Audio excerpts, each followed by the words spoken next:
impersonators, but mate, you're very good. Very, very good. In fact, thank you. Am I right in saying that you actually were about to head to Memphis to take part in the Ultimate Elvis Tribute Contest? Yeah, I did that last year. I flew to the Gold Coast and entered in the Ultimate competition there and won that one last year, which got me to Memphis last year. Wow. So I got to perform at Graceland's and Did got you? to go through Graceland. And, yeah, it was an amazing experience. It was my first time there, and, it was so much fun. So this year, because I entered the competition in Australia in January, I came second. I didn't win this one, so I couldn't get through to the Ultimates this year in Memphis, but it's not happening now anyway. So. Amazing. Fatamata, do you have any Elvis-related questions for Shay? No, but I'm just imagining both you and Connor entering that competition, and I think that would be great. Yeah, I've got a lot of natural talent. Yeah. It just takes a bit to shine through sometimes. You'd be an Elvis fan, wouldn't you, Connor? I've listened to a little bit of Elvis, but I wouldn't say I'm a big fan of Elvis. More sort of U2, Neil Young type stuff. Right, okay. Well, we're not talking about them today. What I do want to hear is I want to give our national audience, Shay, a privilege of having a couple of bars of Suspicious Minds. Could you do that for us? Yeah. Here we go. We're caught in a trap. I can't walk out because I love you too much, baby. Don't you know that? Why can't you see what you're doing to me? When you don't believe a word I say. Thank you very much. That is amazing. That is amazing. So for those people who want to take part in the Upper Hutt Cosmopolitan Club competition, because we haven't got enough Kiwi impersonators, what advice would you give? Yeah, go for it. Have fun with it. If you want to enter the competition, get in touch with Kathy. But the main thing is have fun with it and enjoy yourself, and don't stress too much, because when you start stressing, that's when the competition will go bad. Don't stress too much. Channel your inner Elvis and go for it. Shay, thank you so much for that, and all the best to you. Yeah, very, very good indeed. Pretty good likeness, Fatamata. What do you think? Yeah, I had goosebumps. That was great.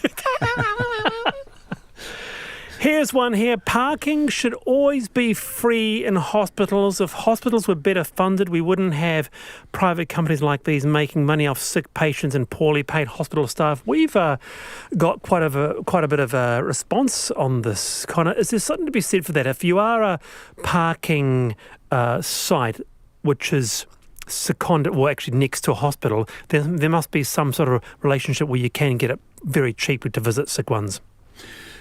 Yeah, well, you'd hope so, I guess. I think the overall level of parking charges, though, is sort of way too high. But again, there's quite a movement that wants it to be high so that people will walk and not take their cars. Okay, that's a good point too. Very good point. Connor English, Fatamata Bar, thank you very much for being with me on the panel today. I'm Wallace Chapman, back for Thursday's show tomorrow, 3:45. Till then, see you later.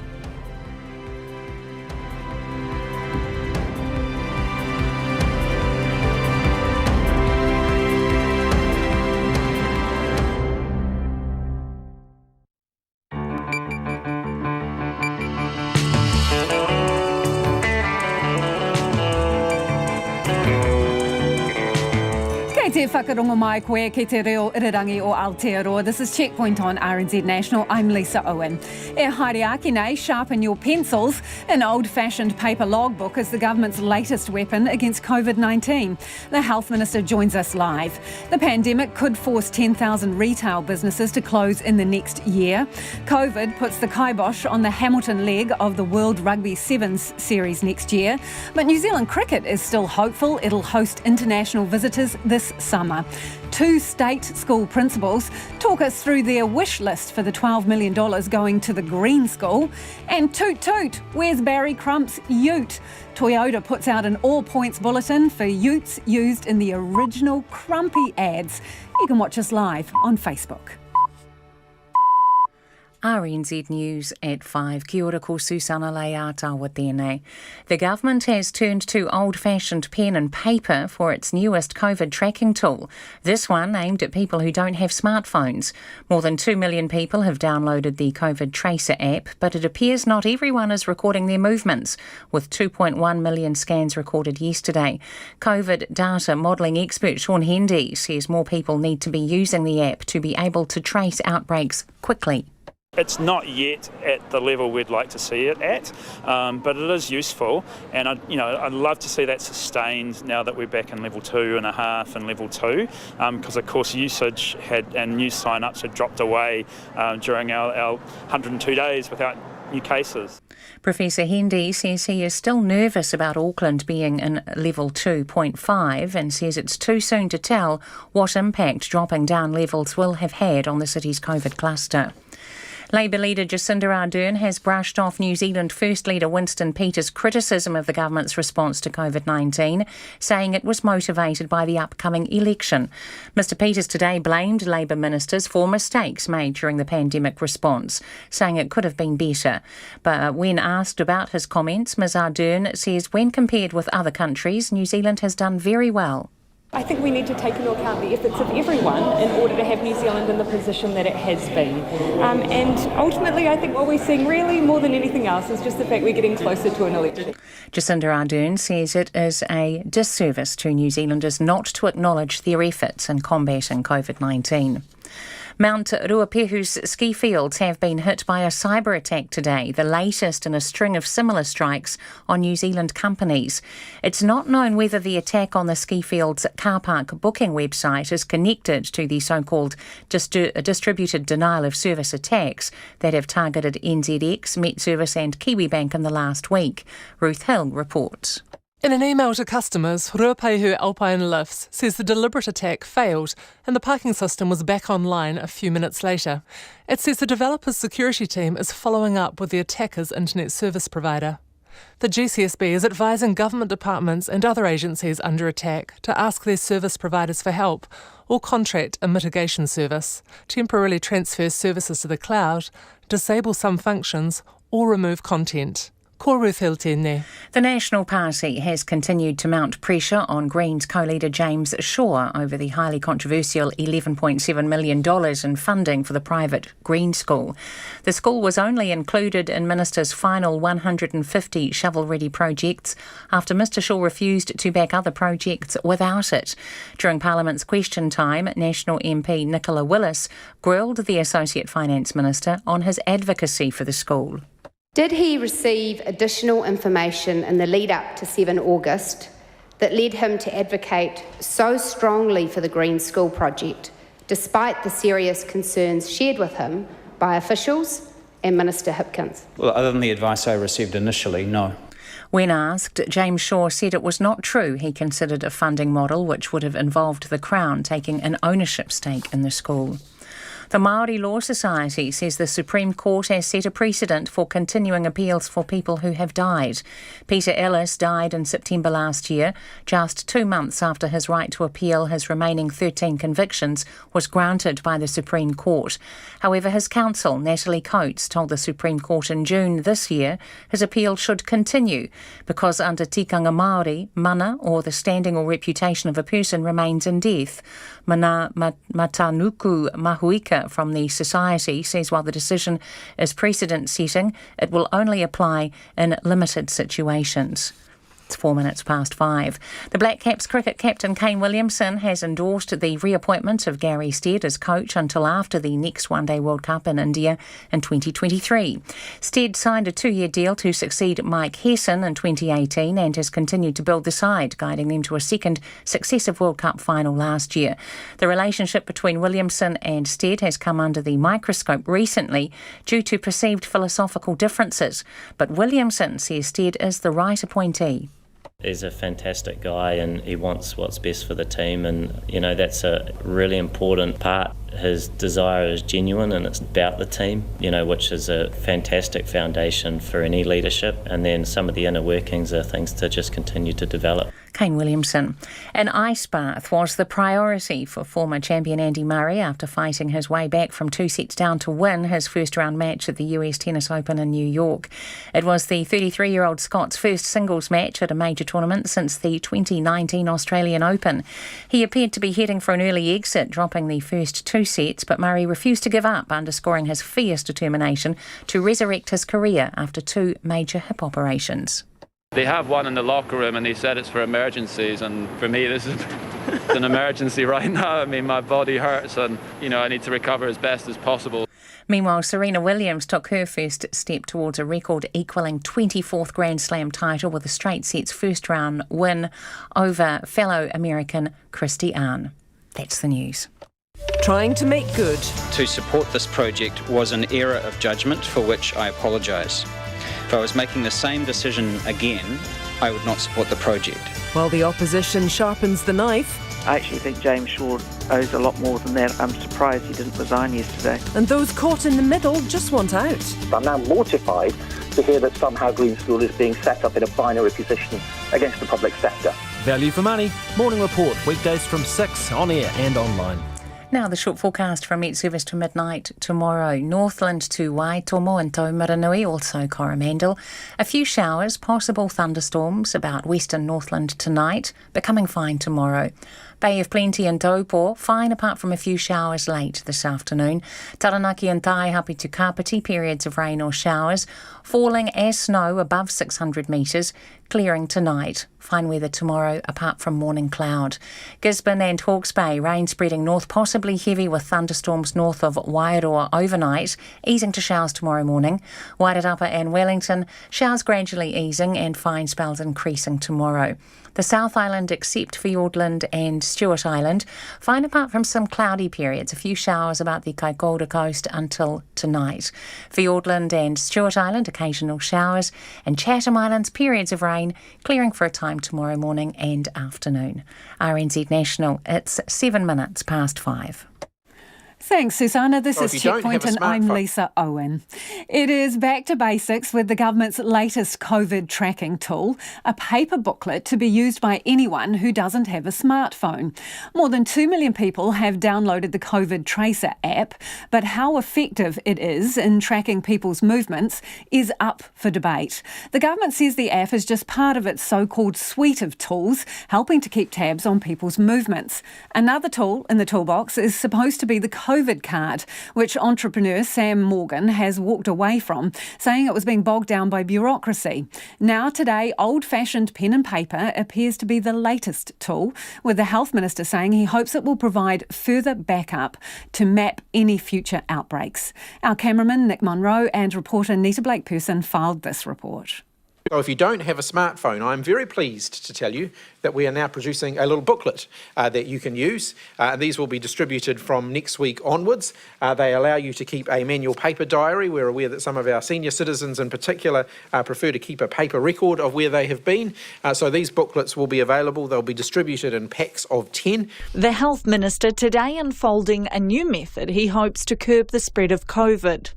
The booklets will be sent out next week, but Chris Hipkins says whether by pen and paper or digital diaries, the government's message is clear. To keep track of your movements. If you're not using the app, then we ask you to keep track of your movements in some other way. More than 2 million New Zealanders now have the COVID app on their phones. Whether they're actually using it is another thing. Auckland locksmith Calvin Green is doing everything he can to enforce the rules, but is still getting resistance from customers. We've got QR codes on the back doors, on the front door and on the counter here, and we remind them before we serve them as to whether or not they have signed in, and we do have a paper register as well. We've probably got about 40% or so of people that do sign in when we actually tell them. Some people have said, sorry, I forgot, or I had one guy that just didn't seem to have a landline or cell phone or anything like that, so we had to really push to get an address or just any form of contact details out of them, but eventually they do it. If they want service, they've got to sign in. 2.1 million scans were recorded yesterday, averaging at just over 1 scan per account per day. Thousands of people are still not registering their movements. I do scan my QR codes everywhere when I go into a shop or when I go into a bus or train, which is probably not very often. Trains and buses I don't use often. But other than that, yes, I use them when I go out in the shop, and absolutely. I use the QR codes as much as I can. Sometimes I forget, but generally I do. Well, I haven't downloaded it. That's the main reason, yeah. I tried to and I couldn't, so I just kept on with making my records. I'm just old school. I like to just sign my name, email, and then just move on. If anything's wrong, they can contact me with my address, email address, and phone number. I just find it difficult and hard for me to use. I forgot to download the app, so I manually signed in instead. Auckland buses remain a hole in the city's COVID tracing efforts. QR codes aren't compulsory on buses until midnight tomorrow, despite the fact cases have been linked to a bus ride in the city. It's the first time this morning I've taken public transport, and I'd completely forgotten all about it. I hadn't noticed it when I got on. I didn't really scan it. It's like, I know we're supposed to, but I kind of feel like nobody actually does it. Even like in stores and stuff, not just on the train and transport. Yeah. COVID data modelling expert Professor Sean Hendy says the Tracer app can't be completely relied upon. Digital apps in general have been oversold. They're part of the puzzle, but they're not a silver bullet. Today's pamphlet promotion comes after tech entrepreneurs yesterday criticised the government's slow response in rolling out a COVID card. The card uses Bluetooth technology to help with more efficient mass contact tracing. Professor Hendy says some claims around it are overblown. What makes them really useful is when they can be integrated into the manual contact tracing system. And I think one of the weaknesses of COVID card is once it was deployed, you couldn't update it, and so it would be harder to have it work in an integrated way with the health system. Around 50% of New Zealanders aged over 18 have downloaded the app. That compares to 37% in Ireland and 24% in Australia. But Professor Sean Hendy says we still have a way to go. It's not yet at the level we'd like to see it at, but it is useful, and I'd love to see that sustained now that we're back in level 2.5 and level 2, because of course usage and new sign-ups had dropped away during our 102 days without new cases. So it's good to see it pick up, but we need to lift that higher. For Checkpoint, Corneta Blakeperson, TNA. And joining me now is the Minister of Health, Chris Hipkins. Good evening, Minister. Just in that piece we've heard there are a lot of buses still not displaying codes. I know it's not compulsory until 11:59 p.m. tomorrow, but is it disappointing that they're leaving it to the last minute? Yeah, look, in some cases it may be a logistical problem, but, the bus companies, our message to them is, please get the QR codes up as quick as you can. Logistical, printing off a piece of paper and sticking it on a window? Well, sometimes it's the buses, will be away from the depot for a long period of time. But, look, we do want them displaying the codes as quickly as they can. Okay. So you've had about 2 million downloads of the app and approximately on average 2 million scans, right? Where are the gaps here? Because that doesn't seem like many scans. Can we identify a geographic area or areas where the uptake isn't as good, age, or do we know any of that? Well, bear in mind that, some people are more mobile than others, so some people will be scanning a lot more than that, and some people will be doing very few scans, and it depends on mobility. Some people don't actually leave their house every day, and so, that they won't be scanning as much. But, yeah, we would expect to see those numbers growing. They've been lower, of course, over the last couple of weeks because Aucklanders will have been largely staying at home, as we've asked them to do, and that's a significant proportion of the users of the app. As they become more mobile again, we'd expect to see those numbers starting to climb. But can you see any other gaps in the data? Not really. Obviously, people hold their own data, and we access it if we need to with their consent. They can hand over their data. But the key message here, same as it's been all along, is every New Zealander should ask themselves the question: if I got a positive COVID-19 test and I had to identify everyone I'd come into contact with in the last 2 weeks, what data would I use in order to what information would I draw on in order to be able to do that? Is this why we need to crack on and get a COVID card as well? The COVID card's not necessarily a silver bullet either. No, but it's another tool, isn't it? And it would plug some gaps. So do you need to move faster than we currently are with this project? Not necessarily. There are some issues with the COVID card as well. As with any of these technologies, avoiding complacency is one of the big challenges here. So making sure that people use them and use them consistently is actually what the big challenge with any form of technology. OK, there are lots of threads to this current outbreak, so let's try and tidy a few of them away here. This morning at the Health Select Committee, you said the maintenance man from Ridges had infected 2 people. Who? Yeah, no, sorry, I got that one wrong. There were only 2 people in that group, and of course the other person is the traveller who infected that person. So are you going to correct the record then at the Select Committee? Yes, I mean, I can send them a note about that. Of course, the Select Committee gets dissolved on Sunday as well. So that's a closed case now. So have you accepted that this is definitely a surface transmission? That would have, I mean, look, there's no 100%, finding there, but yes, they have closed the case. There's no further information that they're likely to find there, and therefore, we'll never know 100%, but that the most likely scenario is the transfer via the lift. Have you given up on finding out what the origins of the Auckland cluster are? No, we haven't given up. We have to accept that we may not find them, but we're still continuing to investigate. Because the more we can find out about that, the more we can learn from it. So what are the active open lines of investigation for sourcing the original infection? Every new case provides new information and new contacts, and at some point, hopefully, the pieces of the puzzle will slot into place. But at the moment, it is still just that. It's a puzzle, and there's still some missing pieces in the puzzle. But from what you're saying there, Minister, you're waiting for additional cases, so there's actually nothing still under investigation actively in terms of sourcing this. You've exhausted every option so far. They're still doing further testing and further, genome sequencing where possible.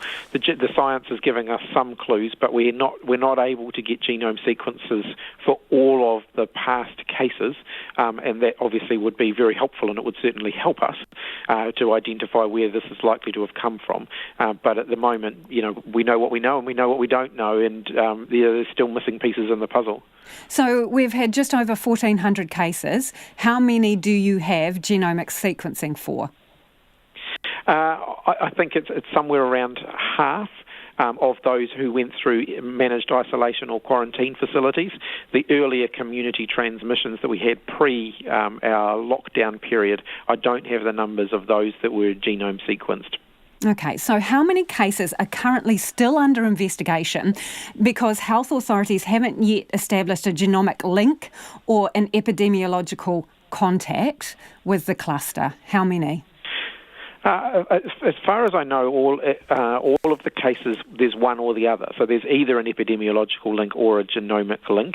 In some cases, the genomic link is the one that's identified first, so we know that it's linked through science, but we don't necessarily know exactly how people came into contact with one another. And that's one of the things that keeps getting investigated. We're talking about a small number of cases. Sorry to interrupt, Minister, but in terms of those physical links, right, so who they came into contact with and got it from, how many of those cases are there where you can't establish that contact where the spread happened? It's a small number. It's a handful. It'll be 2 or 3, maybe 4, but they tend to be the more recent cases, and so those links normally do get identified through the contact tracing process. It's a big part of what that process is designed to achieve. Okay, there was a case recently, a St Luke's retail worker on a bus. How many people, just for clarity, were infected on the bus? There's only one other positive case that's come off the bus so far, but obviously I think around, from memory, I haven't got the number right in front of me, it's been around 18 people off that bus have been tested. Okay, so what more can you tell us about that case? Did health officials view the CCTV footage of that journey? Because we're interested to know how close those people were sat next to each other. Yeah, like I said, they've tested about 18 people. My understanding of the bus trip was that the bus was stuck in traffic, so it was a several-hour-long bus journey, and those people therefore were sitting in close proximity. How close, do you know, Minister? We don't know I don't know the exact seats, but I know that both of the people, both the person who took COVID onto the bus and the other person who's tested positive, were both sitting near to the back of the bus, so they were sitting quite close together. But you can't tell us exactly how far apart were they. So has the CCTV footage been viewed? Because there was CCTV footage on that bus. Yeah, the contact tracing team may well have viewed the CCTV footage. I haven't myself, obviously, and I don't have that information in front of me. Because it's quite vital, isn't it? Because that may change the way we think and the rules and protocols we follow if they were further apart than you might imagine they would be for infection to pass. Yeah, I mean, we're already looking at what we can learn from this most recent, cluster of investigations, and one of them is that public transport is a risk area, which is why you're seeing that we're putting QR codes on all of the buses and trains, and why we're asking people to wear masks on public transport. Because again, we're doing everything we can to try and reduce that risk, even before we've got definitive answers to some of those questions. So you're going to update airline crew protocols by the end of the week. Are you toughening them up? Yes, there will be, and there'll be some new requirements in there as well. Look, are you making them significantly tougher? I wouldn't call it significantly tougher. I think what we're doing is strengthening some of the existing protections that are in place, just to give people that degree more confidence. What bits need to be strengthened? Well, look, I'm not going to announce that today. No, generally, which bits need to be strengthened? I think people want to know that, the arrangements for international crew who are staying in New Zealand are robust, and that avoids them coming into contact with the public. And so we've been doing quite a bit of work just to make sure that those are as robust as possible. And that for the New Zealand crews who are doing layovers offshore, that there's a good isolation and testing regime for them when they return. So can international crews visiting New Zealand expect more requirements around their stay? Yes, I think that'd be a fair conclusion, and we'll have more details on that shortly. Okay, so what specifically are you gathering together in terms of information and advice before the decision is made on Friday regarding levels? Look, we look at a lot of things. We look at number of new positive cases, whether the growth in the case numbers is accelerating or slowing. It's not necessarily just the number, though. It's also the nature of those cases. So, are they existing contacts? Are they following a predictable model, or are they throwing up some unexpected results? Those are the sorts of things we'd look at. What's the adherence to the restrictions that we've got in place now? Are we confident that we're not increasing risk or not increasing risk unduly if we change any of the alert level settings? Those are all the sorts of things that we consider. So do you reckon we're looking good for a drop down in levels on Friday? Look, I wouldn't get into that prematurely. I think there's still a wee way to go. We've still got a good another 48 hours worth of information together before we make those calls. Appreciate your time this evening. That is the Minister of Health, Chris Hipkins. It is almost 23 minutes past 5 and you're with Checkpoint on RNZ National.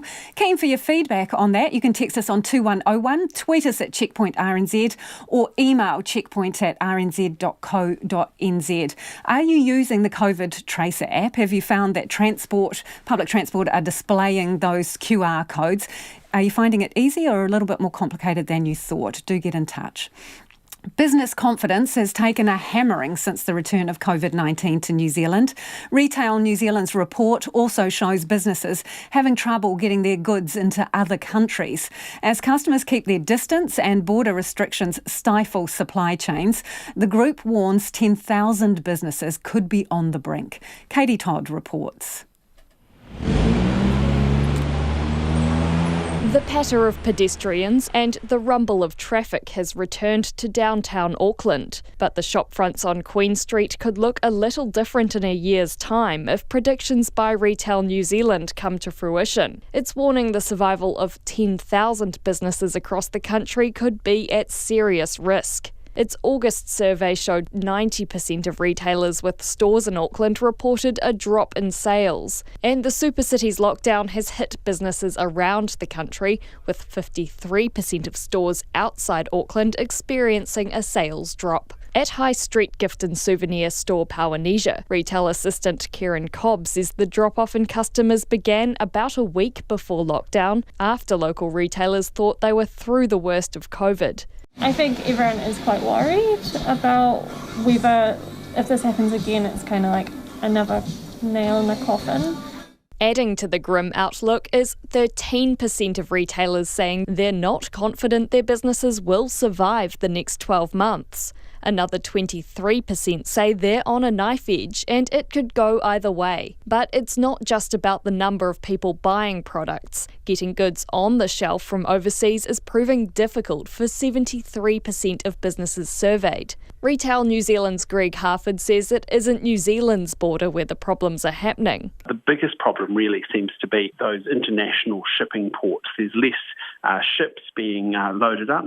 It's taking longer to get product through foreign ports. Among those waiting for overseas shipments is high street cigar store Havana House, where retail assistant Josh Holtham helps distribute products to another 40 stores in the South Island. So freight has actually been a little bit difficult for us to maintain. We are a couple of orders behind. So where a wholesale customer has ordered something, say this month that we ran out of last month, we have had to buy something else to essentially fill that gap. Supply issues have also been felt a few doors down at Unity Books, but manager Nikki Ward is keeping positive.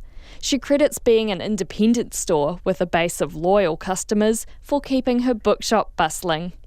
It's also launched an online store, and she says businesses are putting their heads together online to overcome supply issues. She's optimistic trading won't dwindle further as the busiest time of the year approaches. I'm positive because I've seen what effect books have for people in different situations. It is an essential service. We bring laughter and life into people's homes. I think we're going to have a great Christmas. It feels like we're going to have a great Christmas. The outlook isn't so rosy for retailer The Warehouse, today proposing cutting up to 750 jobs in a restructure. The company says it's been consulting with staff and unions since June and expects the cuts will affect 320 full-time equivalent jobs, or between 500 and 750 roles. Greg Harford says building consumer confidence is key to keeping other retailers afloat, and he says there may need to be more fiscal stimulus from the government as a way of achieving that. For Checkpoint, Katie Todd, TNA. The election campaign has swung back into action, with New Zealand First Leader Winston Peters taking a crack at his Labour colleagues. He's talked down the government's response to COVID-19 and put the blame for mistakes squarely on Labour ministers. Here's our Deputy Political Editor, Craig McCulloch. You'd better believe the campaign is back. Gone the pretence of coalition conformity. Look, we could have been done better on COVID-19. The Labour ministers are the only ones in charge of that. And there were mistakes made. Winston Peters electioneering in Upper Hutt while skipping out on this Parliament's final day. Its second final day after it was abruptly recalled due to COVID-19's resurgence. And the New Zealand First Leader showed no compunction today, laying the blame for that and other failings at Labour's feet. Don't keep on gilding the lily and saying everything was fine. It wasn't fine. The testing wasn't going on, the surveillance wasn't going on, the oversight and scrutineering that should have been done by the military did not happen, and masks were not used. No surprises, the harsh assessment has been well and truly rejected by the Labour Party. New Zealand's overall success speaks for itself here. Relative to other countries, New Zealand and New Zealanders have done exceptionally well, and I think we do a disservice to every single New Zealander who's been part of that team effort if we don't acknowledge that success. We can never get anywhere if everybody thinks that we've done the best job in the world. We haven't done as well as we could have done. The opposition, though, is not prepared to let Mr Peters skirt all responsibility. I think Winston Peters is trying to say it's not his fault. Well, he's the Deputy Prime Minister. Sayonara, buddy. The coalition conflict may make for an awkward cabinet meeting this Friday. Winston Peters and his New Zealand First colleagues will join Labour ministers for a teleconference to review COVID-19 restrictions. Though someone may need to remind the Health Minister, Chris Hipkins. To be honest, I can't remember what the meeting on Friday is for. They'll consider the current settings across the country, 2.5 in Auckland and level 2 elsewhere, taking into account the latest test results. Another 3 cases in the community today, all connected to Mount Roskill Evangelical Church. An update on restrictions is expected on Friday afternoon, but those hoping for a swift return to level 1 may be left wanting. While total elimination of the virus won't be required for that shift, The Director General of Health, Dr Ashley Bloomfield, has admitted officials have yet to consider when it might come. We haven't been asked for, nor are we yet thinking about advice for taking Auckland, or indeed the whole country, down to alert level 1. I think the first next step will be the timing around when Auckland moves down to a sort of a full alert level 2 or a regular alert level 2. The Electoral Commission has confirmed it could go ahead with an election under the current restrictions. Campaign 2.0 may then have to get used to alert level 2. Fewer rallies, less door knocking and less travel around the country. The campaign may be back, but not quite as it was before. From Parliament for Checkpoint, Craig McCulloch. New Zealand Cricket is holding out hope it will get to host its international summer of cricket. But to get it, it needs the government to allow international players to enter the country and go into managed isolation. The Black Caps have locked in coach Gary Stead for 3 more years and hope there's more good news to follow. Clay Wilson reports. It's hard to imagine a Kiwi summer without international cricket. And with COVID-19 continuing to create uncertainty and border closures persisting, scheduling matches for the upcoming home season has been a difficult proposition. After weeks of wrangling though, New Zealand cricket boss David White says the tricky task is almost complete. This week we've been in meetings with government agencies talking about managed isolation and just working through that detail, but I'm very confident that within the next couple of weeks we'll have an announcement of our program. So we're looking forward to having a full summer. That's expected to include 37 days of international men's and women's cricket starting around late November. If all goes to plan, the first team to arrive will be the West Indies men's side, who will be familiar with the strict procedures in place after entering a biosecure bubble to play 3 tests in England during July. White says they've learned a lot from the way their English counterparts ran that series. Our guys are talking to them all the time, and also Cricket Australia, what they're looking to do. So we've gained a lot of information from England cricket, and they've done a tremendous job. Also deemed to have put in a great performance is Gary Stead. After a successful first 2 years as head coach of the Black Caps, the former Test opener has signed on for 3 more. Stead says the ongoing doubt as a result of COVID didn't really factor into his decision. Obviously unknowns that are going on at the moment, but I guess the exciting thing is it looks like there is cricket that's on the horizon, and whilst there hasn't been match time that people have been seeing, we've certainly been going hard in the nets, and the last 8 or 9 weeks have certainly got my shoulder back into nick again. All that remains is to find out exactly when and where all that hard work will be put to the test. David White saying he expects government sign-off in the next 10 days, but is staying tight-lipped on just where the visiting teams will be based. It's inappropriate for me to mention that at the moment, but what I can say is that players will be able to train both in the gym and in nets during that period. Nothing, of course, is guaranteed in this pandemic-stricken world, but all signs are positive. International cricket will retain its place as a staple of the New Zealand summer. Mo te hotaka o te ahi pōnei, ko Clay Wilson aho.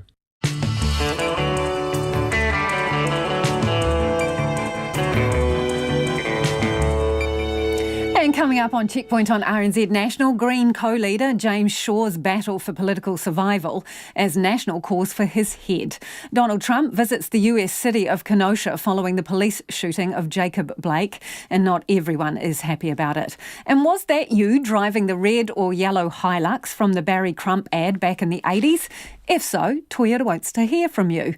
We would love to hear from you too. Send us your feedback. You can get in touch via text 2101. You can tweet us at Checkpoint RNZ, Facebook us Checkpoint, or email checkpoint@rnz.co.nz.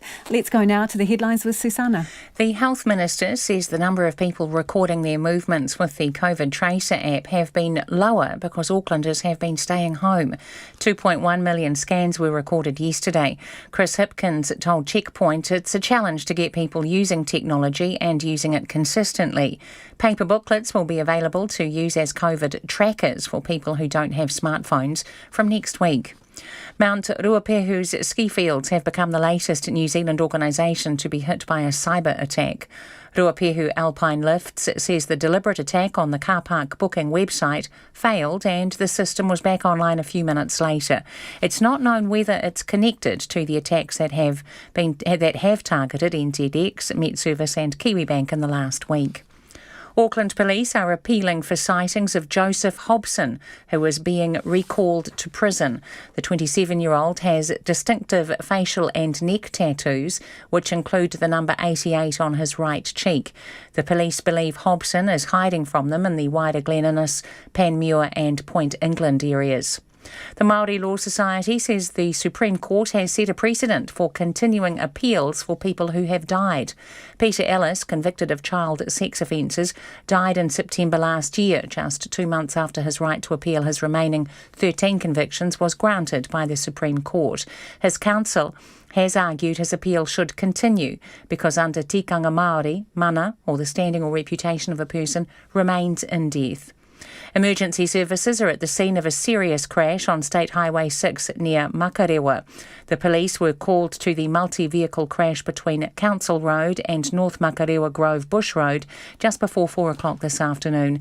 Initial indications suggest there are serious injuries. The road is closed and motorists are asked to avoid the area. Those are the latest news headlines from RNZ National. Our next news and weather update is at 6. Thanks, Susanna. If you're just joining us, this is Checkpoint and I'm Lisa Owen. And you've tuned in just in time for the business news with Nicholas Poynton. Nicholas, let's jump across the ditch to Australia. The latest GDP numbers, not a good look, I imagine. Yeah, those figures have come out today and they are not pretty. As someone put it to me, the luck has run out for the lucky country. The Australian economy has posted its biggest contraction on record as household spending and business investment really fell off a cliff throughout the pandemic, really. Its GDP for the 3 months to June is actually fell 7%, which is actually worse than what a lot of people were expecting. Its growth, that also shrank as well, and it sent the economy into its worst recession in 30 years. Remember, in recession that's back-to-back quarters of contraction there.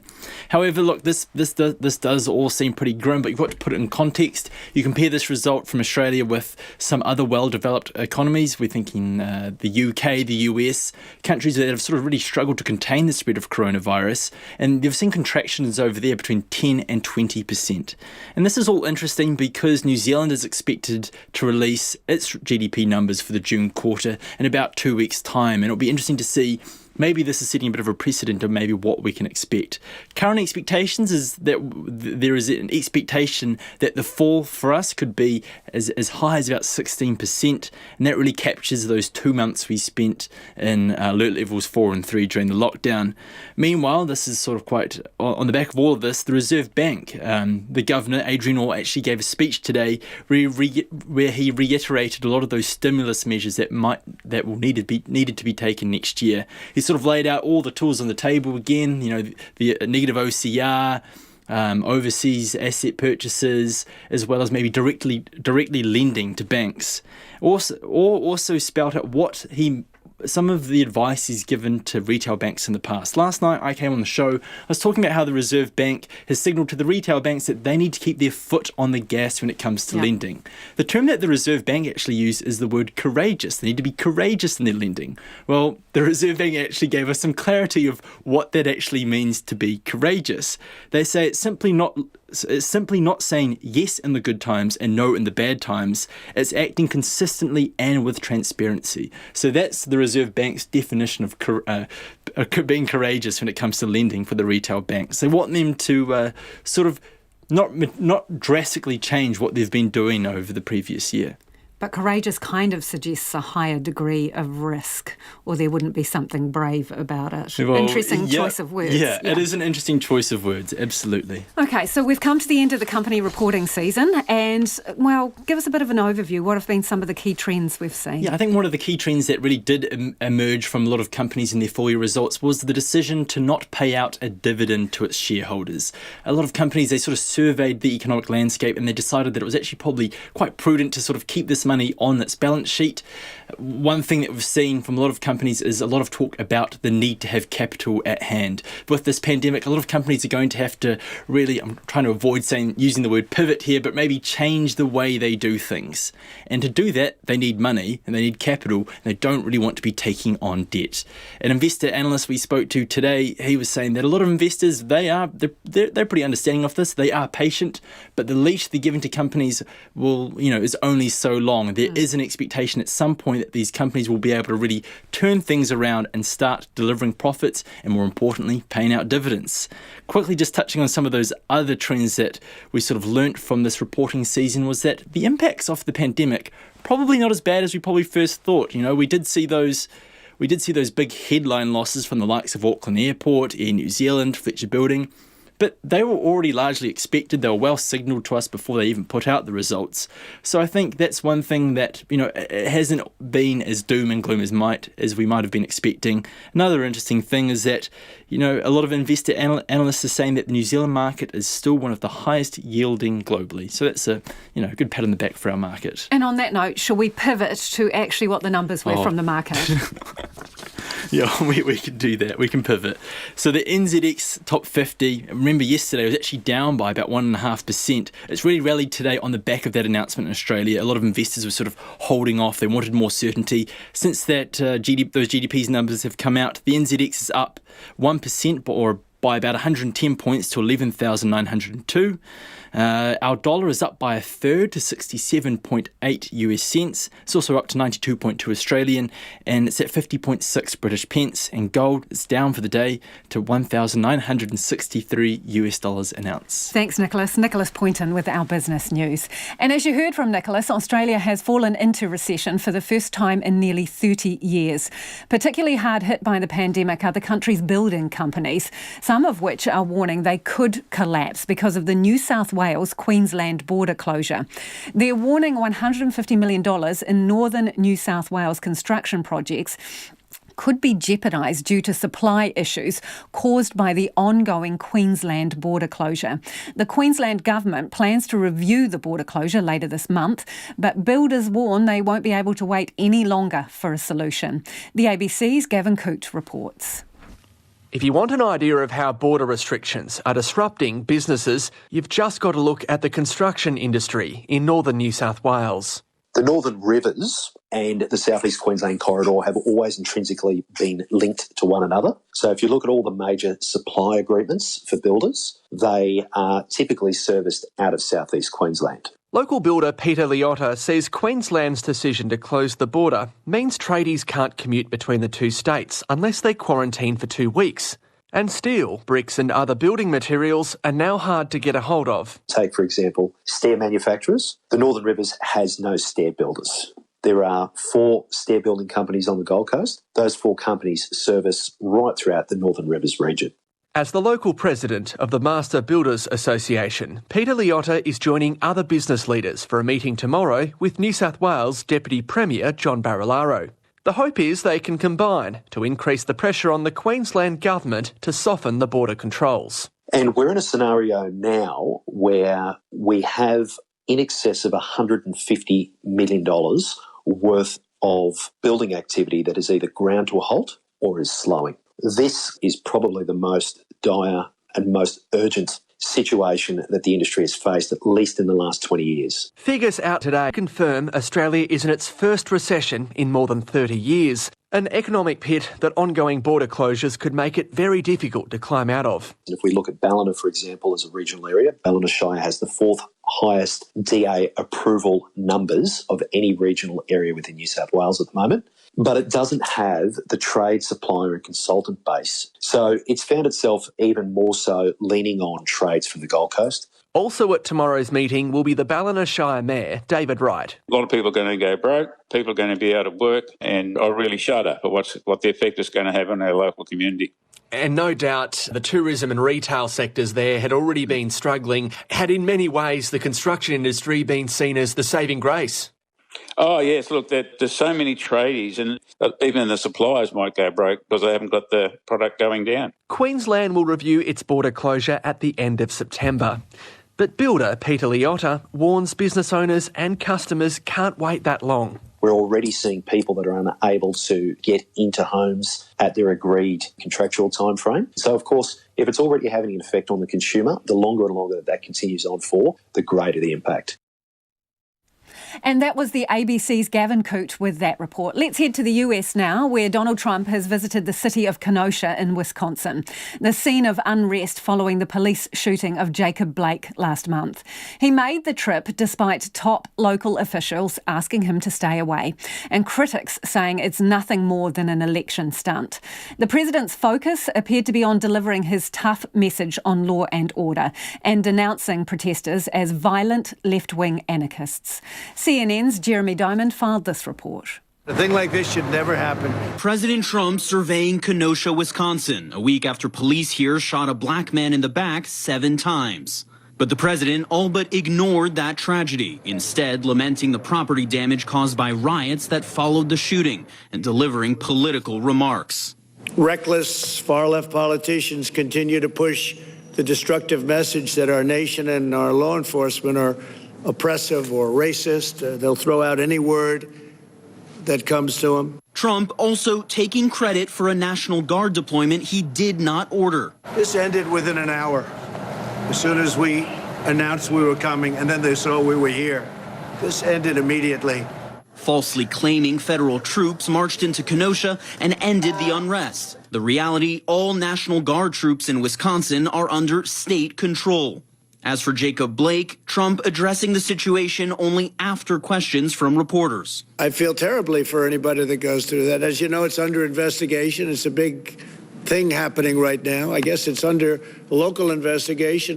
Blake's uncle staying above the fray. We're not going to get caught up with him. He wished we would, and we're not. We're here to heal Kenosha and push forward our agenda for getting little Jake justice. Today, Trump denying the existence of systemic racism in policing. I don't believe that. I think the police do an incredible job, and I think you do have some bad apples. A day after he compared the police officer who shot Blake to a golfer cracking under pressure. You know, a choker. They choke. Shooting the guy in the back many times. I mean, couldn't you have done something different? Couldn't you have wrestled? You know, I mean, in the meantime, he might have been going for a weapon, and, you know, there's a whole big thing there. But they choke, just like in a golf tournament. They miss a 3-foot putt. Trump also making excuses for Kyle Rittenhouse, the 17-year-old charged with killing 2 people during Kenosha protests. He was trying to get away from them, I guess, it looks like, and he fell, and then they very violently attacked him. But I guess he was in very big trouble. He probably would have been killed, but it's under investigation. And while Joe Biden delivered blanket condemnation of any violence, we have to stand against violence in every form it takes. Trump refusing to condemn violence by his supporters. That was a peaceful protest, and paint is a defensive mechanism. Paint is not bullets. Trump is also spinning new conspiracy theories. Who do you think is pulling Biden's strings? People that you've never heard of, people that are in the dark shadows. And then there was this. We had somebody get on a plane from a certain city this weekend, and in the plane it was almost completely loaded with thugs wearing these dark uniforms, black uniforms with gear. A lot of people were on the plane to do big damage. The president providing no evidence to back up his strange claim. This was a first-hand account of a plane going from Washington to wherever, and I'll see if I can get that information for you. Maybe they'll speak to you, maybe they won't. And that was President Trump ending that report by CNN's Jeremy Diamond. It is 12 minutes to 6. I'm Lisa Owen and you're with Checkpoint on RNZ National. Keen for your feedback as always. You can text us on 2101, tweet us at Checkpoint RNZ or email checkpoint@rnz.co.nz. A lot of you getting in touch about the COVID app and tracking technology. Do keep them coming. We'll get to them a little later. The New Zealand leg of the World Rugby Sevens series, due to be held in Hamilton early next year, has been cancelled because of the global pandemic. Hamilton has hosted the event for the last 3 years. The two-day tournament, held at the end of January on anniversary weekend, attracts thousands of fans to the city and brings in big money to the local economy. Here's our Waikato reporter, Andrew McRae. The New Zealand men's and women's sevens teams both nabbed the silverware of this year's event at Waikato Stadium and were looking forward to defending their titles. But it's not to be. New Zealand Rugby's Chris Landrum says the event simply can't go ahead, citing player welfare and the uncertainty over the country's borders. He says NZR had plans to take the event to another New Zealand city for next year, but because of COVID had reverted back to Hamilton. We've obviously got established event partners and supplier community there, and so it was plan A from a contingency perspective, probably since COVID arrived. The cancellation, while expected, has still come as a big blow to the city. Co-promoter Dallas Fisher says hosting an event that fills the stadium over anniversary weekend has huge economic benefits. 1,000 people worked at the event across all the various suppliers. That's a lot of people earning money for 3 days. You had all the different suppliers, and new cash into Hamilton every year was about $3 million. So, these big events, multi-day events, they really have some economic grunt. There's no question about that. He says the decision to cancel had to be made now. When you're holding something like 300 hotel beds and you can't quite commit, you've got to be fair on people to say, give them reasonable notice, because the resources that an event like the Sevens take is significant. The head of Hamilton and Waikato Tourism, Jason Dawson, says having the Sevens in the city would have been a boon for its recovery after COVID. What we definitely saw over the last 3 years was a larger growth of out-of-towners coming in, family and friends who are visiting, and then definitely over the last 2 years particularly, we've seen a significant growth of more other domestic destinations buying tickets to come to the Sevens. Look, we got a lot of ticket sales coming out of Auckland as well. Hamilton Mayor Paula Southgate's gutted the Sevens have been pulled, but understands the reasons behind it. She wants some clarity around the staging of big events while the country remains under some restrictions because of COVID-19. Ms Southgate says it's a difficult time for event organisers around the country as they employ many people, particularly in tourism and hospitality. It would actually be useful going forward to have some clarity about what events are allowed to take place, because the industry is just struggling. And of course, the sports and events industry is so important to New Zealand. The lack of competition is of concern to New Zealand's international sevens teams, with the rescheduled Tokyo Olympics fast approaching. Chris Landrum says it's a challenge for New Zealand rugby, but contingency plans are being developed. So we're exploring options for domestic and regional-based tournaments, starting in sort of November, December and through the first quarter of next year. Not in a position to make any announcements about those at the moment, as you'd appreciate, but those sorts of concepts have certainly been in our contingency planning for a while. Chris Landrum says the New Zealand leg of the World Sevens in 2022 will be held in Hamilton, COVID permitting. The Checkpoint, Ko Andrew McRae-Tene. Toyota's trying to track down the lead actors from a series of 80s TV ads that featured Barry Crump and his city slicker sidekick, Scotty, careering cross-country in a ute. The TV commercials were for the Hilux, and now the company wants to find the two original bush-bashing, river-running utes that featured in them. One's a red 1982 Hilux, the other a 1983 yellow version, complete with red and black stripes. The company's keen to roll them out as part of a new advertising campaign if there's life in those two utes yet. And Toyota's New Zealand General Manager Andrew Davis reckons they've got a lead on one at least. But first, here's a bit of the old ad to jog your memory. It's all right,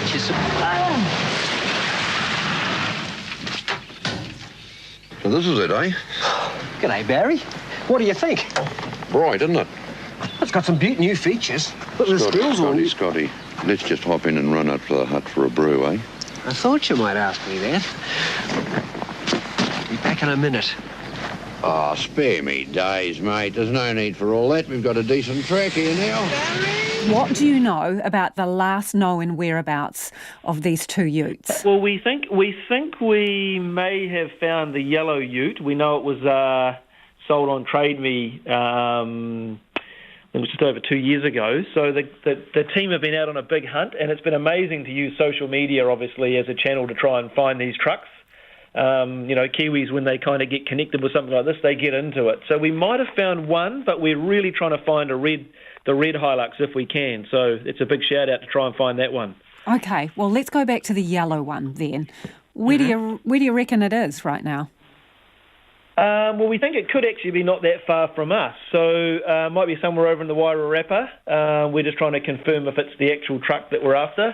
It sounds like it's got the original registration plate on it, but whether it's roadworthy or not, we'll soon find out.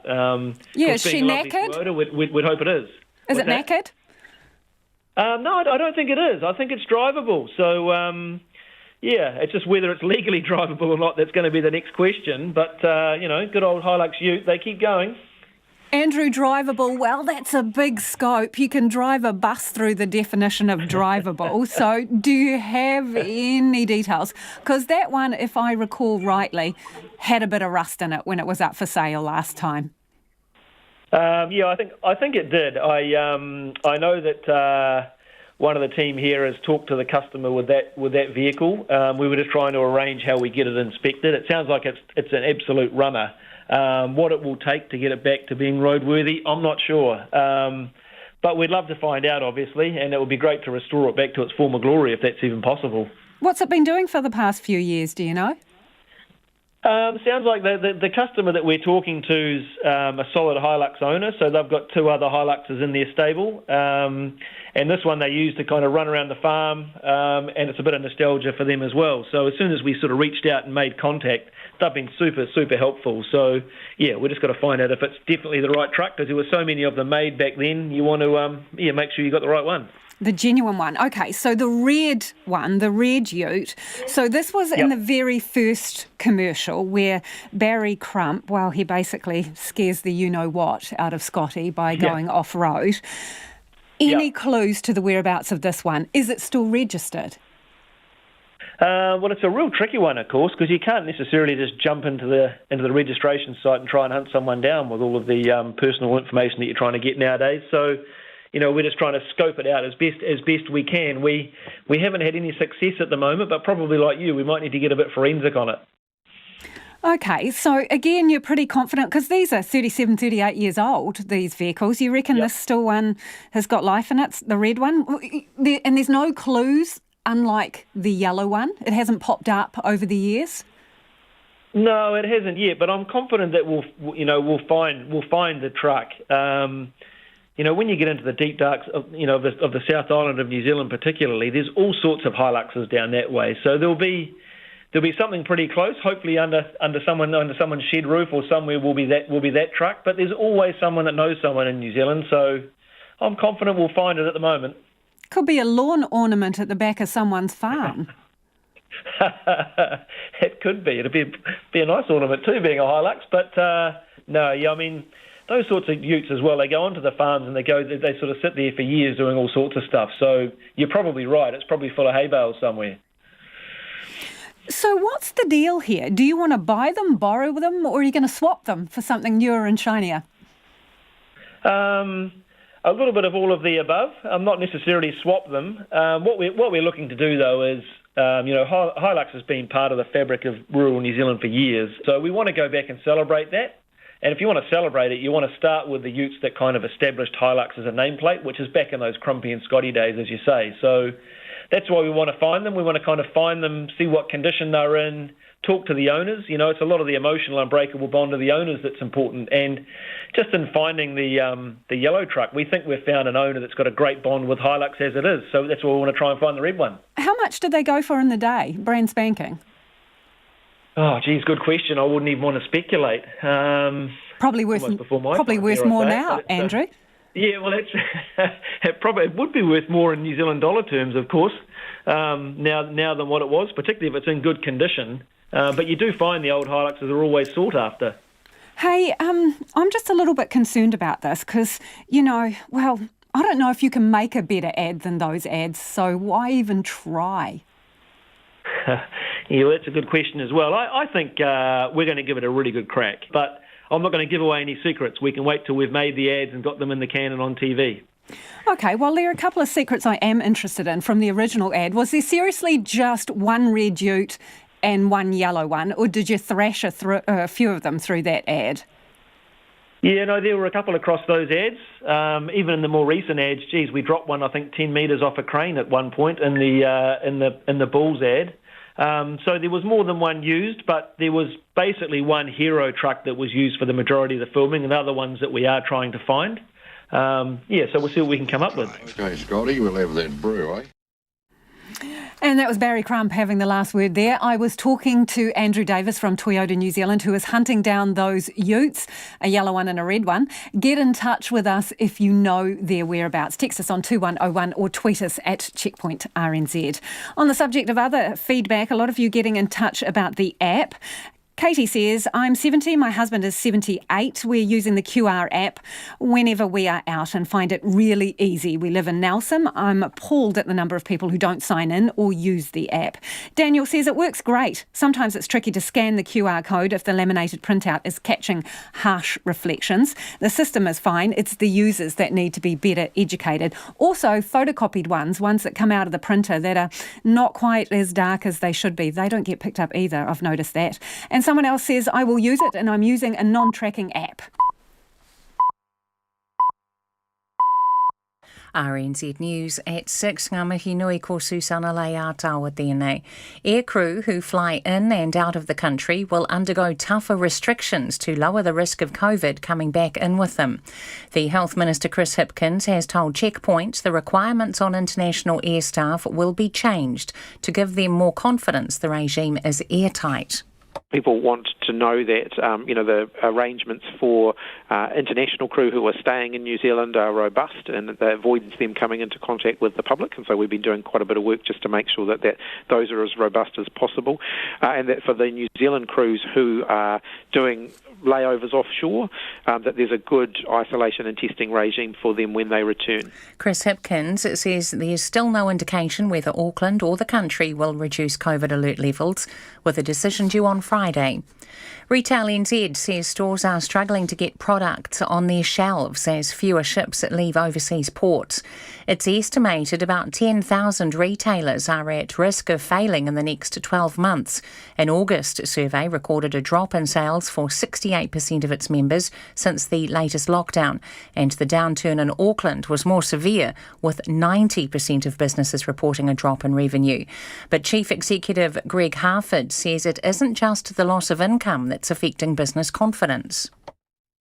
The biggest problem really seems to be those international shipping ports. There's less ships being loaded up. It's taking longer to get product through foreign ports. Retail NZ Chief Executive Greg Harford. The GCSB is advising government departments and other institutions grappling with cyber attacks to disable some online functions or remove content as a last resort. A spate of so-called distributed denial of service attacks have affected NZX and Met Service in the last week, and attempts were made on both RNZ and Stuff's news websites. The Government Communications Security Bureau says government agencies should ensure their websites are protected against any attack. But in the event of an attack, they should ask their internet service providers for help or contract a mitigation service, temporarily transfer services to the cloud, disable some functions or remove content. Meanwhile, the government has activated the Officials Committee for Domestic and External Security Coordination, which met on Friday. National MP Paul Goldsmith says the government's shovel-ready projects seem to be less about investment and more about wins for competing parties. The opposition finance spokesperson says Green Party co-leader James Shaw held the finance minister to ransom on a number of projects unless the Taranaki Green School project was approved. The private school funding has blown up in Mr Shaw's face after fierce backlash from his own party. Mr Goldsmith says the $3 billion shovel-ready fund appears to be a lolly scramble.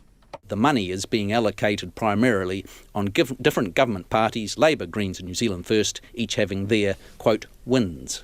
National Finance spokesperson Paul Goldsmith. The Māori Law Society says the Supreme Court has set a precedent for continuing appeals for people who have died. Convicted child sex offender Peter Ellis died in September last year, just 2 months after his right to appeal his remaining 13 convictions was granted by the Supreme Court. However, his lawyer Natalie Coates told the court in June his appeal should continue because under tikanga Māori, mana, or the standing or reputation of a person remains in death. Matanuku Mahuika from the Society says the decision is precedent-setting. The fact that a decision has been made by the Supreme Court sets a precedent. The question is how wide is that precedent? So this appeal is on a very specific set of facts. Matanuku Mahuika says the precedent will only apply where an appeal has been granted before a person dies. The US says it won't be a part of an international project to develop a COVID-19 vaccine because of the involvement of the World Health Organization. President Trump has criticised the WHO for its handling of the pandemic, calling it China-centric. Chagruti Dave is in Washington. The move was first reported by The Washington Post and confirmed by Judd Deere, a White House spokesman. He said the US would continue to work with its international partners, but it wouldn't be, quote, constrained by multilateral organizations influenced by the corrupt World Health Organization and China. The WHO, in tandem with other agencies, is spearheading a vaccine development plan. Its aim is to fast-track the development of a vaccine and ensure it's distributed fairly around the world. Chagruti Dave with that report. It's 6:05. New Zealand Cricket has handed Gary Stead a new 3-year deal that will give the Black Caps coach the chance to avenge last year's World Cup final loss to England. The contract extension will keep Stead in charge of New Zealand's Test, One Day and T20 sides through to the end of the 2023 One Day World Cup in India. Except for a whitewash in Australia last summer, New Zealand hasn't lost a Test series in more than 2 years.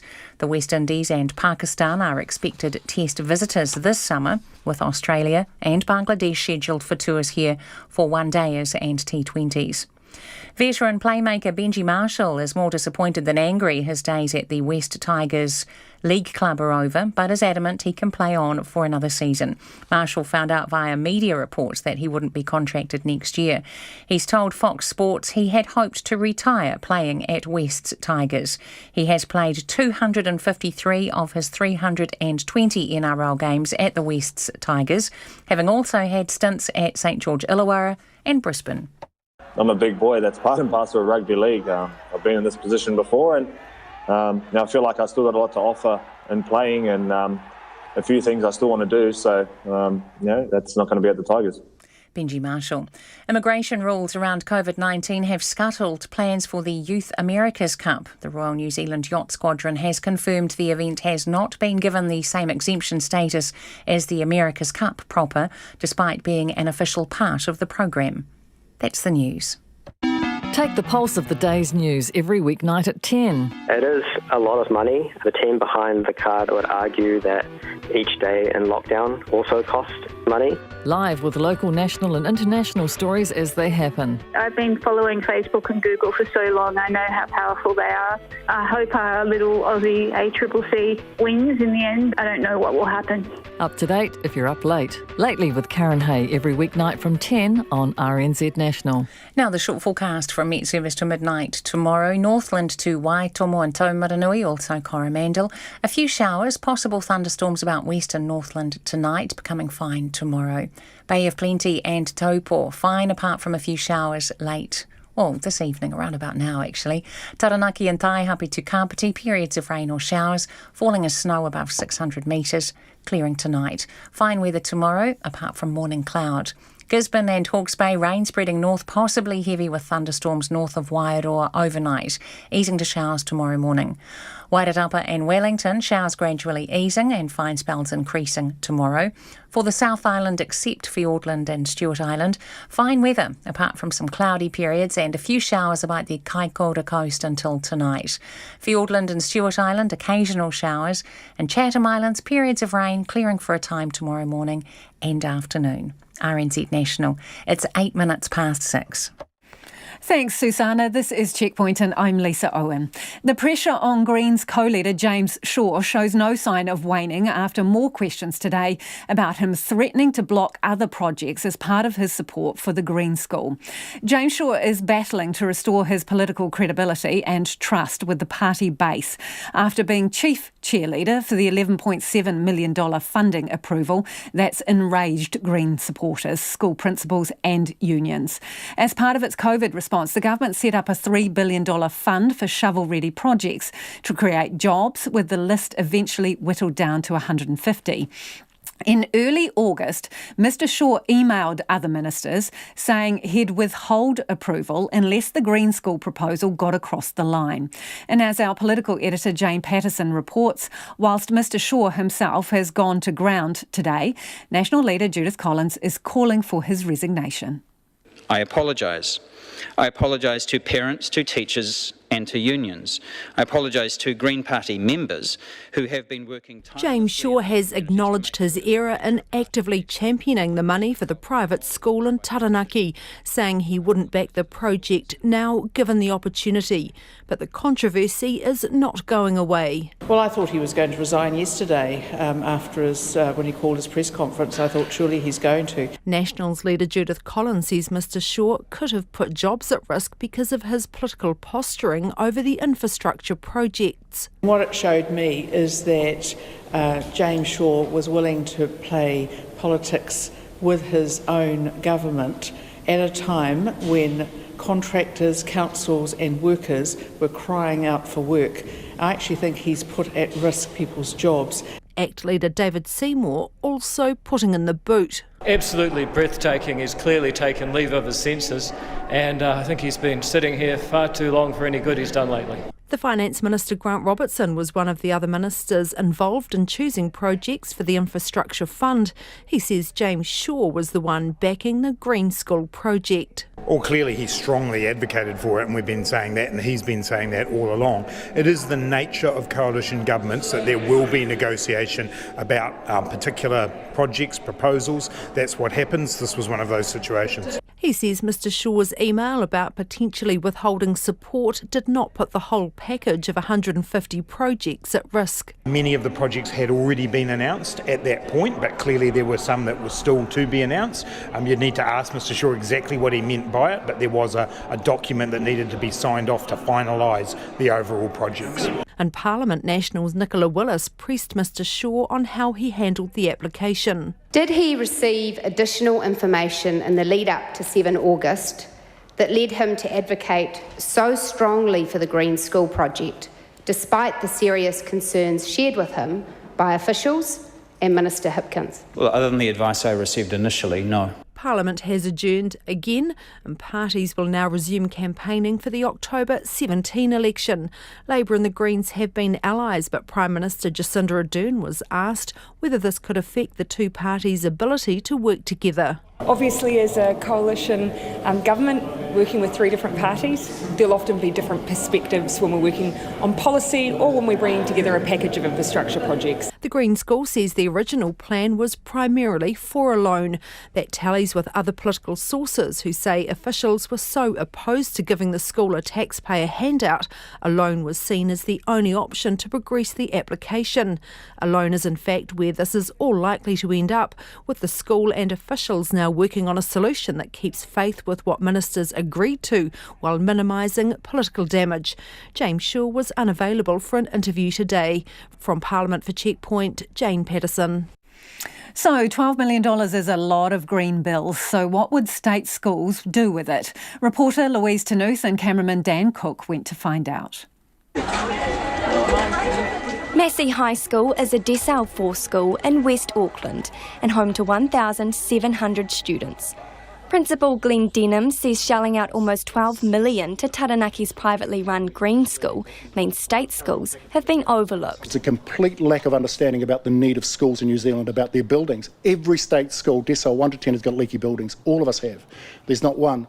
And $11.7 million can go a long way to helping those schools in Taranaki or any state school. It's just a travesty. What would I do? I'd just retract the funding. He says the biggest issue for Massey High is the digital divide. provide. We still need 200 computers. Thank the Ministry of Education for helping our kids out, but we still got 200 computers that we're missing, making sure that every single kid has a level playing ground, that it doesn't matter about, what school you go to. I think decile ratings are a thing of the past, but every single New Zealand, we're in the greatest country in the world, every single New Zealand child should be able to walk to a great school, not worry about facilities because they're all of a great standard. The Green Party co-leader, James Shaw, initially supported funding for Green School, but has now been forced to apologise after copping backlash from both Green Party supporters and its opponents. Mr Shaw now wants the funding all converted into a loan. But Green School Chief Executive Chris Edwards told Morning Report his school had become a political football and most of the funding was going to be a loan anyway. Just to be clear, never ever was this a 100% grant. Not at all. That's misinformation. The application, which went through all, of course, the proper procedures, the application was for 25% grant. The rest was a series of loans. And as of last night, my understanding is we're waiting for further information as to what that will look like. Nearly 40 kilometres from Massey High School in Manurewa is James Cook High School. It's a Decile 1 school, home to 1,300 students who sit in dilapidated classrooms with leaky roofs and flaky exteriors. Principal Grant McMillan says some investment would reap huge benefits. If you had to invest $11 million in education property today, there are two things you could do. If it was a green project, take a school like ours, give us solar panels for our roofs, we'll save $110,000 a year in electricity. That gives us $600 every day to spend on our students, and we'll do that year after year after year. And 10 more schools like us would benefit as well. That'd be a massive injection. Or take a school like ours. Sure, we're up for a remodel 3 to 5 years from now. We could make some temporary amendments and changes straight away to our school for the next 5 years, which is an entire secondary schooling for some students, and to make their environment better quality to meet their needs. Those needs are for hands-on subjects, like food technology. This is an old space. We're looking after it. It's tidy. It's just very, very old-fashioned, outdated.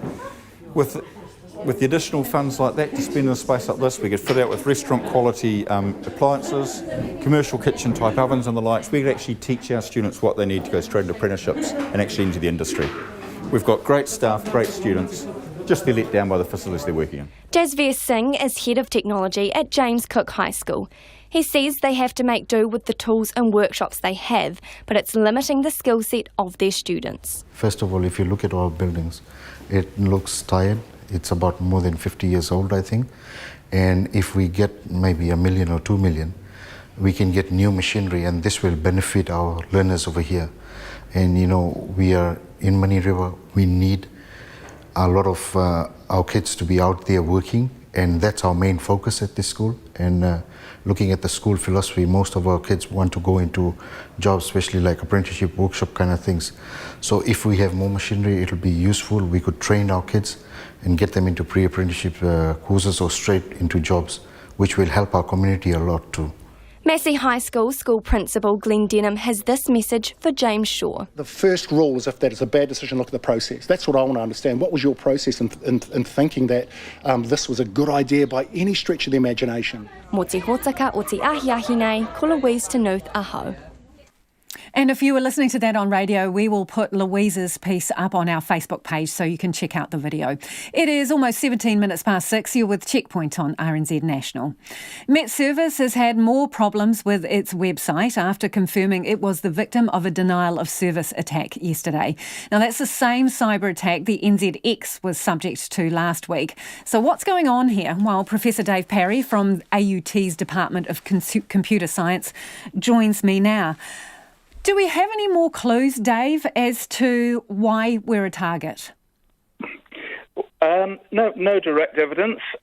These people are very keep things very quiet, but it looks to me very much as though because of the publicity from the previous attacks, these attackers are basically now using New Zealand as a sort of shop window for their skills, really, so that they're demonstrating that they can attack sites. The sites that we know are being attacked almost won't be paying a ransom, so it's not they're not going to get anything off that, but they'll be showing that to their criminal counterparts to say, look, we can attack sites that you think you can get a ransom from, and that's how they work.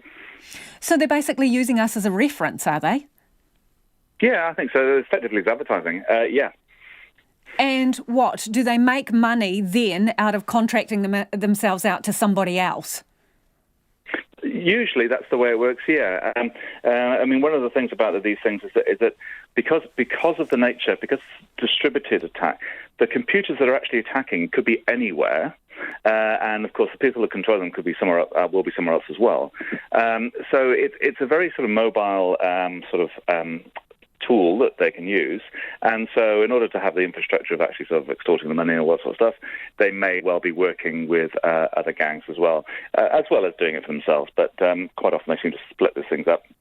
What do you make of the targets? Because first off it was the NZX, right? So quite a high-profile target associated with the finance industry. Now it seems to be all over the shop. Met Service, some banks, RNZ, Stuff. What's going on here with the choice of targets? So I suspect there are other targets as well. Some of whom may not have actually noticed because they're not, it's not that critical. But basically, financial services are always a top priority for these people, because the feeling is that if they can discredit the financial website, then that's a very good target for extortion.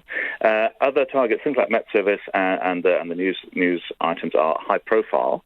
Met Service probably is relatively vulnerable because it's got to update its site a lot. It's not a static site. So something like Stuff or Radio New Zealand, although of course you wanted to keep up to date, it doesn't really matter if it's down for a couple of minutes or something like that. Whereas something that's quite dynamic may be quite important. So generally these sites are more vulnerable to these attacks because they have to deal with them very quickly in order to keep the service up. Do we have some kind of universal weakness in our internet service providers here? I don't think so. I mean, these attacks are really, really large. I mean, the NZX attack was pretty much the same size as the virtually the largest attack ever recorded, which was against Amazon last year. So these are overwhelming attacks, and really the situation is that we don't really have the infrastructure as a nation, or for these particular companies and particular organisations really don't have the size of web services and things like that the other companies would have. We also don't really have any cloud providers currently based in New Zealand, so that would one of the ways that you defend against these is to move your technology to the cloud very rapidly. That's probably more difficult here than it would be, say, in the States. And I think realistically, probably we've prepared less for this than some other potential disaster scenarios. I'm sure that all the large companies like Akamai are getting lots of inquiries at the moment about how to protect your website. So what's the fix here? If nobody's paying a ransom, how do we get them to go away? Effectively, what you do is you defeat the attacks, because once you have set up your security system, so your firewall, and you have extra capacity that you can turn on very quickly, and you have all sorts of issues about understanding probably what an attack looks like very early, so you can start blocking those computers, then that's really what you have to do. And that's generally a specialist security company would do that. Of course, large companies do it themselves. But this is it's a lot of work, and of course the attackers do change all the time. So it really, I mean, in many ways it's writing a check. I think the other side of it, though, is because New Zealand's got a lot of small, medium-sized companies, and we're very outward-facing to the world. I think that now we need to start thinking about a national strategy for this a little bit, and seeing whether we can somehow support certainly small, medium enterprises so that they can have access to some of the high technology and sort of relatively high cost protections as an insurance policy, rather than having to pay for it all themselves. So are we waiting for these cyber attackers to get bored, basically, and move on to somewhere else? You say the way we get rid of it is by, outsmarting them, defeating it. So they've tried it one couple of companies, had no luck, so they move on to the next one. Are we just waiting till they get bored of going from one shop to another, basically tossing rocks at the window? What happens is that every time there's an attack, there's a sort of signature of it. So there'll be a characteristics of how the attack is being run, where the attack's coming from, maybe what data is being used in the attack, frequencies and things like that. So as that gets more known, we can set up our firewalls to automatically detect these things, and that'll be happening at all sorts of levels, from the sort of company level to ISP level to the sort of international connections level. And these get better so that the attacks don't get through. So it's a sort of arms race, and I suppose it's sort of like having an idea of, if somebody sort of goes in and splits, the next time there's a picture of them so they don't get left in the shop. And I think that's going to be happening. And at the same time, if they're not getting any ransoms being paid or whatever, then there is a cost to them in terms of risk of both being caught, which is relatively low risk, but also more the data about their attacks will be spread around the world as well, so those attacks will become less effective. So it's a low value for them once, if they're not going to get the ransom, they don't want to use up all their new tricks just to sort of demonstrate. So, Dave, could you put a dollar amount on how much New Zealand would have to invest in order to have tip-top security when it comes to this kind of thing? Look, I mean, I think the Aussies have just put, just sort of $1 billion or whatever. It's not going to be that much, but it's going to be a large amount of money. I mean, I suspect that if hundreds you of millions, Dave? level, hundreds of millions is probably the sort of number, yeah. Is it worth it? That's a lot of money. It is, but of course, every transaction, the size of the economy, potentially, if the economy can be critically damaged by these attacks, then that's very serious for the whole country. It also means that there'll be for short term, it's okay, but longer term, there will be a loss of confidence in New Zealand as a place to sort of invest your money or whatever.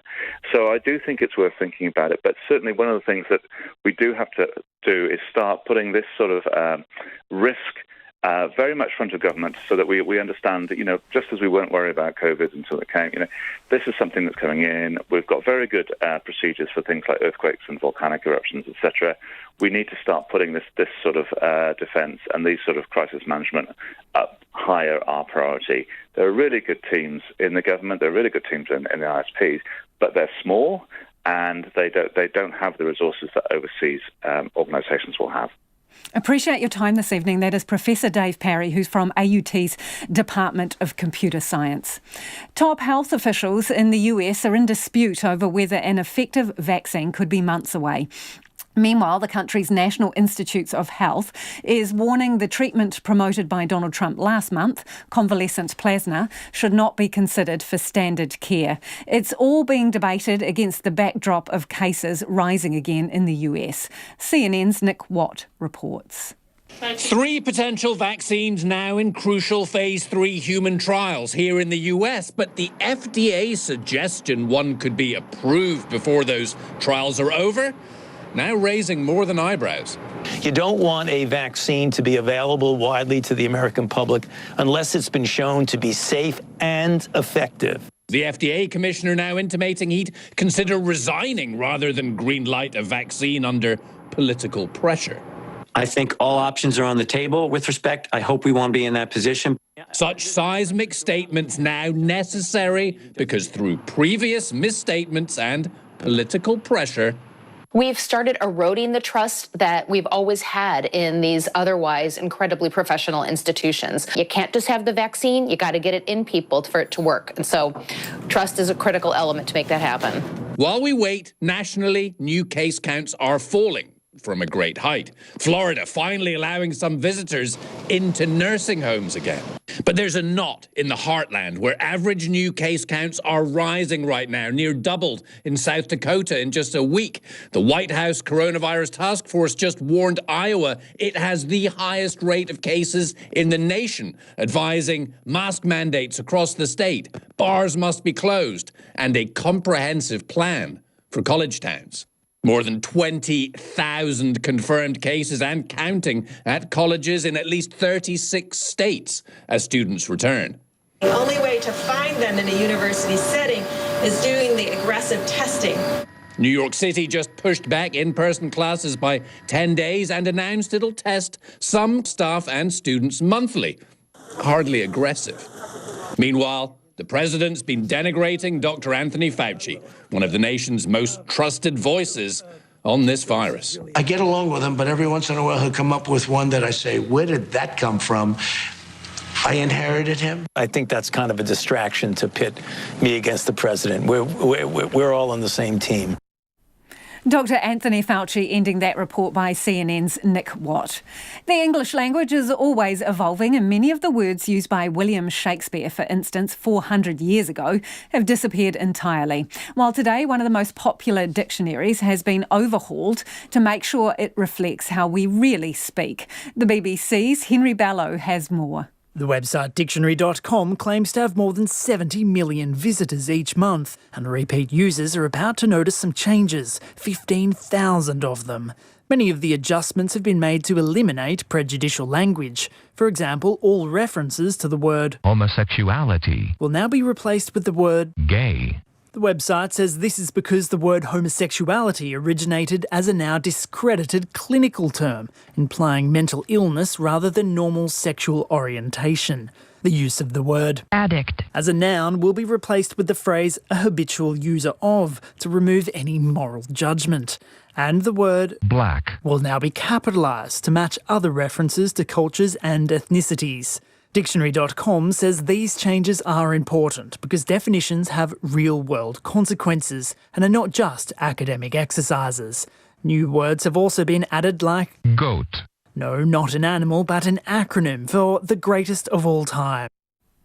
And that was the BBC's Henry Ballett there. That's all we've got time for this evening. Don't forget you can catch up on all our stories online, the video ones in particular. Thanks for joining us this evening. First up, we'll be back with you first thing. Colin gets the last word. He says, I've sharpened my pencil. Where do I get my COVID-19 notebook? He's in Matamata. Colin, pencil, non-committal. RNZ News headlines at 6:30. International air crews will face tougher COVID-19 restrictions to lower the risk of the virus coming back in with them. Retail NZ estimates about 10,000 retailers are at risk of failing in the next 12 months. The GCSB is advising institutions grappling with cyber attacks to disable some online functions or remove content following a string of attacks on New Zealand organisations. The Māori Law Society says a precedent has been set by the Supreme Court, allowing Peter Ellis's appeal to continue after his death. Those are the headlines. Our next news and weather is at 7. Tonight on Nights, Gabriella Barron on designing a future with less stuff and more joy. Good for us and our place on the planet.